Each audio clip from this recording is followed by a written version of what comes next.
Common Stocks and Uncommon Profits. Book by Philip Fisher. सोचिए, क्या हो अगर मैं आपसे कहूं कि शेयर बाजार सिर्फ नंबरों का खेल नहीं है, बल्कि कहानियों का, लोगों का और भविष्य की संभावनाओं का खेल है?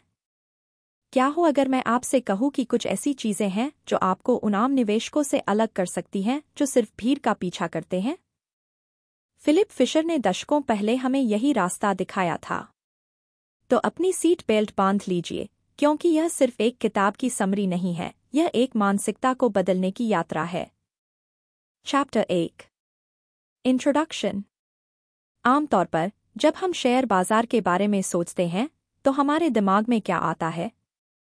तेजी से बढ़ते या गिरते शेयर, ट्रेडिंग, टिप्स और शायद रातों रात अमीर बनने का सपना।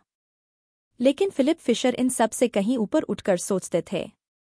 उनके लिए स्टॉक खरीदना सिर्फ कागज का एक टुकड़ा खरीदना नहीं था, बल्कि एक असली, जीवित बिजनेस का एक छोटा हिस्सा खरीदना था।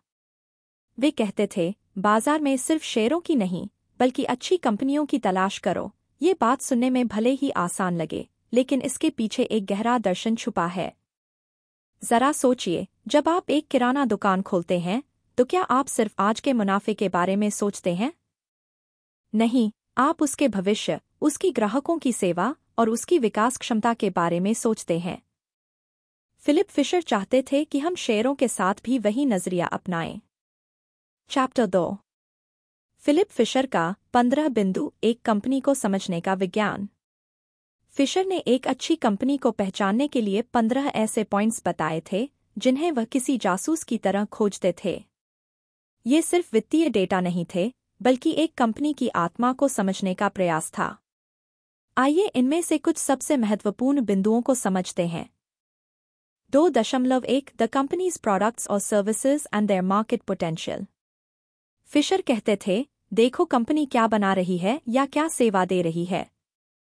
क्या इसकी मांग लगातार बढ़ रही है? क्या भविष्य में भी इसकी जरूरत रहेगी? उदाहरण के लिए, सोचिए 90 के दशक में जिसने इंटरनेट और सॉफ्टवेयर कंपनियों के पोटेंशियल को समझा होगा, उन्होंने कितना पैसा बनाया होगा। या आज आर्टिफिशियल इंटेलिजेंस और रिन्यूएबल एनर्जी का क्षेत्र। क्या कंपनी के पास ऐसे प्रोडक्ट्स हैं जिनकी मांग कभी खत्म नहीं होगी या बढ़ती जाएगी? गूगल, अमेज़न जैसी कंपनियों का शुरुआती दौर या आज की कोई उभरती हुई टेक कंपनी।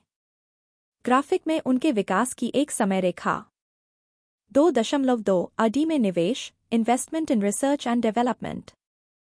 फिशर का मानना था कि एक अच्छी कंपनी हमेशा अपने भविष्य में निवेश करती है।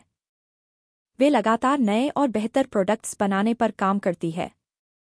एक दवा कंपनी जो लगातार नई दवाएं विकसित कर रही है, या एक टेक कंपनी जो हर साल नए गैजेट ला रही है, ऐसी कंपनियों का भविष्य उज्ज्वल होता है। अगर कोई कंपनी आरडी पर खर्च नहीं करती, तो वो स्टैग्नेंट हो जाती है।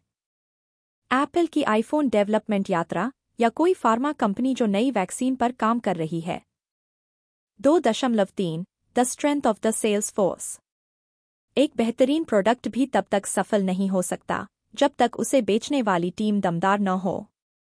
फिशर सेल्स टीम की गुणवत्ता, प्रेरणा और उनके ग्राहकों के साथ संबंधों पर बहुत जोर देते थे। क्या वे सिर्फ प्रोडक्ट्स बेच रहे हैं या ग्राहकों के साथ रिश्ते बना रहे हैं? एक बीमा कंपनी का एजेंट जो सिर्फ पॉलिसी नहीं बेचता, बल्कि आपको सही सलाह देता है, वह एक सफल सेल्स पर्सन है। कोई मल्टीनेशनल एफएमसीजी कंपनी और उसकी डिस्ट्रीब्यूशन और सेल्स नेटवर्क की शक्ति। 2.4 quality and integrity of management. Fisher के लिए यह सबसे महत्वपूर्ण बिंदु था। वे कहते थे, अच्छे स्टॉक बुरे मैनेजमेंट के साथ अच्छा प्रदर्शन नहीं करते। वे मैनेजमेंट की क्षमता, उनके अनुभव और सबसे बढ़कर उनकी ईमानदारी और शेयरधारकों के प्रति जवाबदेही को देखते थे। क्या मैनेजमेंट सिर्फ अपने फायदे के लिए काम कर रहा है या शेयरधारकों का हित भी देख रहा है? क्या वे अपने वादों पर खरे उतरते हैं? धीरूभाई अंबानी और रतन टाटा जैसे दूरदर्शी नेताओं ने अपनी कंपनियों को कैसे ऊंचाइयों पर पहुंचाया, यह इसका उत्तम उदाहरण है। किसी सफल सीईओ की तस्वीर और उनकी मैनेजमेंट फिलॉसफी के बारे में कुछ पंक्तियां। 2.5 कंपनीज मार्जिन्स एंड प्रॉफिटेबिलिटी। क्या कंपनी अपने प्रोडक्ट्स या सेवाओं पर अच्छा मुनाफा कमा रही है? क्या उसके खर्चे नियंत्रण में हैं? सिर्फ ज्यादा बिक्री होने से कुछ नहीं होता अगर कंपनी मुनाफे में न हो।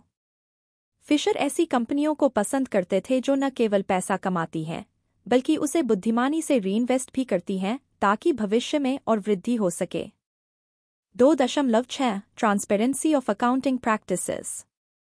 फिशर एक और महत्वपूर्ण बात पर जोर देते थे, कंपनी के अकाउंट्स कितने पारदर्शी हैं। क्या वे सब कुछ छुपाने की कोशिश कर रहे हैं या साफ साफ जानकारी दे रहे हैं? एक ईमानदार कंपनी अपने वित्तीय परिणामों को ईमानदारी से प्रस्तुत करती है। सत्यनिष्ठा और पारदर्शिता किसी भी अच्छे बिजनेस की रीढ़ होती है। फिशर के ये 15 बिंदु सिर्फ चेकलिस्ट नहीं थे बल्कि एक गहन शोध प्रक्रिया थी।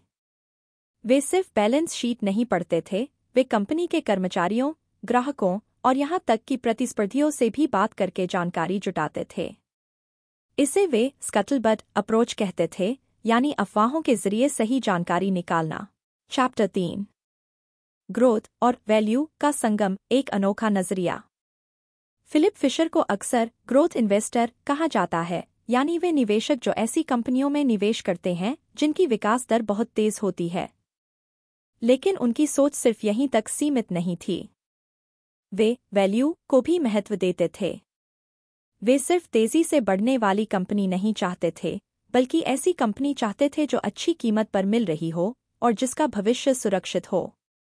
वे कहते थे, बाजार अल्पकालिक उतार चढ़ाव से भरा है, लेकिन लंबी अवधि में सिर्फ अच्छी कंपनियां ही टिक पाती हैं। उनका ध्यान आज के स्टॉक प्राइस पर नहीं, बल्कि कल कंपनी की आंतरिक वैल्यू पर होता था। उदाहरण के लिए 2008 की मंदी के दौरान कई अच्छी कंपनियों के शेयर भी गिरे थे। फिशर के सिद्धांतों का पालन करने वाले निवेशक शायद उन गिरे हुए शेयरों को एक छूट के रूप में देखते और उनमें निवेश करते, क्योंकि उन्हें कंपनी के दीर्घकालिक भविष्य पर भरोसा था। किसी बड़ी कंपनी का मंदी के बाद फिर से उठना। ग्राफ में उसकी शेयर कीमत का पैटर्न। चैप्टर 4 कब बेचना है, धीरज और दृढ़ता। फिशर का एक और महत्वपूर्ण सिद्धांत था कि सही समय पर बेचना बहुत कम होता है। वे मानते थे कि अगर आपने एक अच्छी कंपनी में निवेश किया है तो उसे तब तक नहीं बेचना चाहिए जब तक एक कंपनी के मूल सिद्धांत बदल न जाएं, जैसे अगर कंपनी की टेक्नोलॉजी पुरानी हो जाए या उसका मैनेजमेंट खराब हो जाए। 2 आपसे कोई बड़ी गलती हो गई हो, आपने कंपनी को पहचानने में गलती की हो।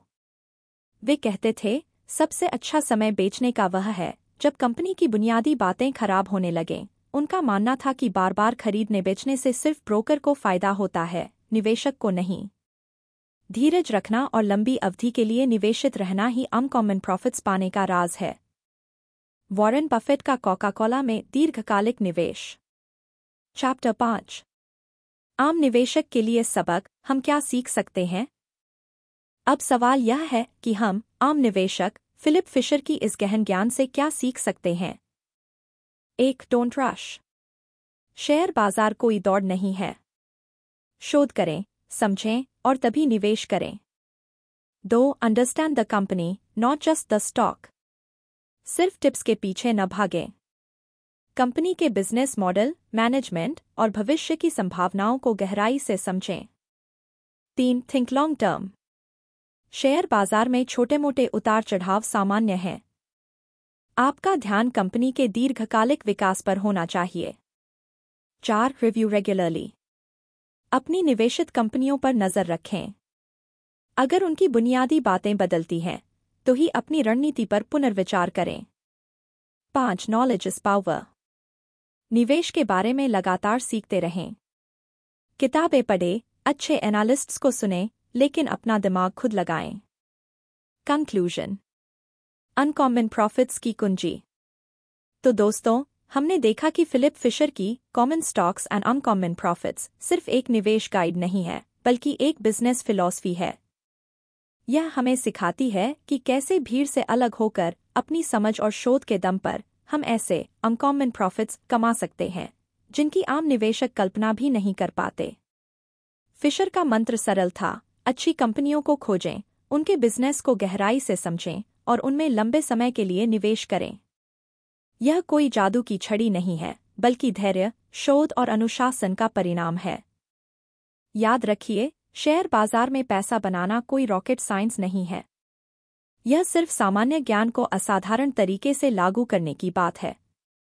अगर आप एक बिजनेस को अच्छी तरह से समझते हैं, उसके मैनेजमेंट पर भरोसा करते हैं और उसे बढ़ने का समय देते हैं, तो अनकॉमन प्रॉफिट्स आपके लिए कोई सपना नहीं बल्कि एक हकीकत बन जाएंगे। तो अगली बार जब आप किसी स्टॉक को खरीदने के बारे में सोचें, तो खुद से पूछें, क्या मैं सिर्फ एक शेयर खरीद रहा हूं या मैं एक शानदार बिजनेस का मालिक बन रहा हूं? फिलिप फिशर की विरासत हमें यही सवाल पूछना सिखाती है।